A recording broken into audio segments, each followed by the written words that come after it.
Our globe-trotting Gabe is taking us on another mystery trip, and we've been trying to guess where he is from these three clues. Number one, Mardi Gras beads. Number two, princess.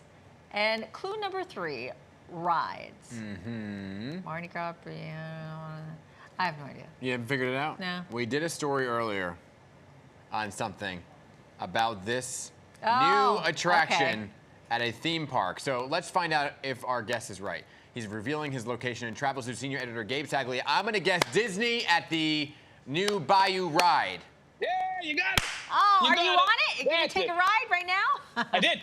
So I wish I could. It's they're fixing it up for me to do it again later. But I got a sneak peek last night, and you're right. I am here at Disney, Walt Disney World, of course, outside of Orlando, Florida. That's Cinderella Castle, which looks beautiful, and the crowds have just started to descend on Walt Disney World. But you said it, Tiana's Bayou Adventure is the latest sort of breaking news item out here. It's in Frontierland, which is just in that direction.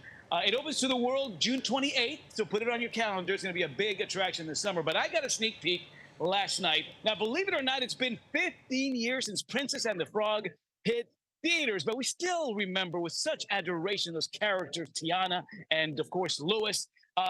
This is me on the ride yesterday. It lasts about 2.5, 3 minutes. So I love the fact that it wasn't one of these quickies. It was a nice extended experience and very immersive. It's like you're in New Orleans, brought to life by the Disney Imagineering team in a way that only they can do it. The storyline picks up about a year after what we saw in the film. So Tiana's food business is now booming, and you're embarking on this ride to help her amass a group of musicians for a big Mardi Gras party tonight. So the music is fantastic here. A lot of jazz, a lot of Zydeco, a lot of Afro-Cuban themes and tunes there. So very toe-tapping. The colors are pop. And here's my favorite part. Oh, yeah, that exhilarating 50-foot drop at the very end. Nice. You are warned. You might get wet, as I did.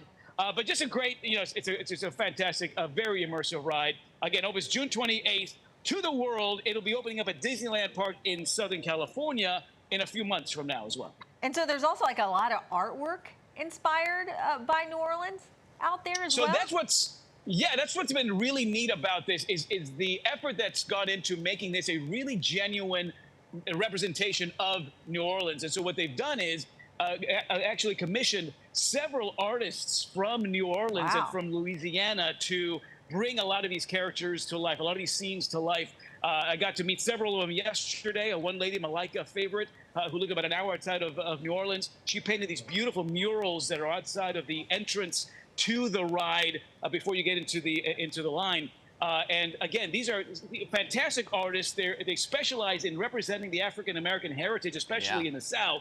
But they've been commissioned by Disney to bring these characters, bring the storyline to life. By the way, speaking of standing in line, when you're waiting to get on the ride, the smell of fresh beignets right out of the oven. Oh, stop it. Engulf you. Yeah. So, auditory, from all the senses are sort of swept in. Yeah, it's beautifully done. I love it. This is highly anticipated, right? And this is formerly Splash Mountain, for those who may be looking at it saying, well, it looks familiar. But kind of take us inside, in that world. There's animatronics, right? And there's also some live video elements, too? Yeah, so that's the beauty of it, is that you're incorporating nostalgia, because these are characters that, of course, we fell in love with in 2009. But yes, it's all state-of-the-art technology with these synchronized animatronic figures, a lot of digital displays that are sort of intertwined with these live 3D and 4D elements. Cool. But as I mentioned, you get the smells, you get the music is fantastic. These are tunes that are very true to New Orleans. The fact of the matter is that Walt Disney himself was a big fan of New Orleans. In fact, in 1959, he was made an honorary citizen of New Orleans. And so at a lot of the parks, including Disneyland in Southern California, certainly here, even in Tokyo, you have these attractions that really make committed to recreating that vibe.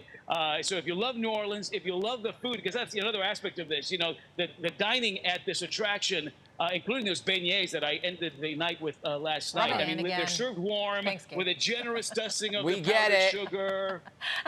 But there's a lot of different new things that are going on up there. A lot of transformations, a new light show, I guess. There. So keep in mind, this is 4 different parks, right, that make up Walt Disney World. And then you've got Disney Springs as well as Love Disney Springs. Dining. Yeah, it's this show that you're watching now. This is the new Luminous, the Symphony of Us show that takes place at Epcot. Now, Epcot is just coming out of a multi-year transformation. And one of the new attractions is this nighttime show. Starts at 9 o'clock, lasts about 17 minutes. And it is not just fireworks. It is lasers. It is fire torches, water cannons, set to arrangements of a lot of our favorite Disney songs. There are a couple of new original songs to this as well. But just a very cool way to end the day. And then another new attraction at Epcot as part of its transformation is the Journey of Water, which is inspired by the movie Moana. So it's gardens and it's these attractions and fountains that sort of teach you about the cycle of water. But based on the film that I love, it's Moana. Moana 2 coming out in theaters, by the way, November of this year. So yeah, I think that if you haven't been here in a couple of years, Epcot was opened up in 1982. So this is an attempt to not only just make it a bit more relevant to today's day and age, but to bring in and incorporate some of these new characters, new storylines that Disney has introduced us to over the last few years. It needed a refresh. Epcot was it was boring. I mean, it wasn't Not the most anymore. exciting. Not anymore. All right, Gabe. Thanks Gabe, so much. go get a Dole Whip, okay? You'll thank me later. The pineapple Dole Whip, best thing that Disney has, all right? Thanks, Gabe. I've been focusing on the churros, but I'm going to do the Dole Whip. Okay. Ooh, I could go get for it a all. churro right about now. All Thank right, you, thank Gabe. Good to see you guys.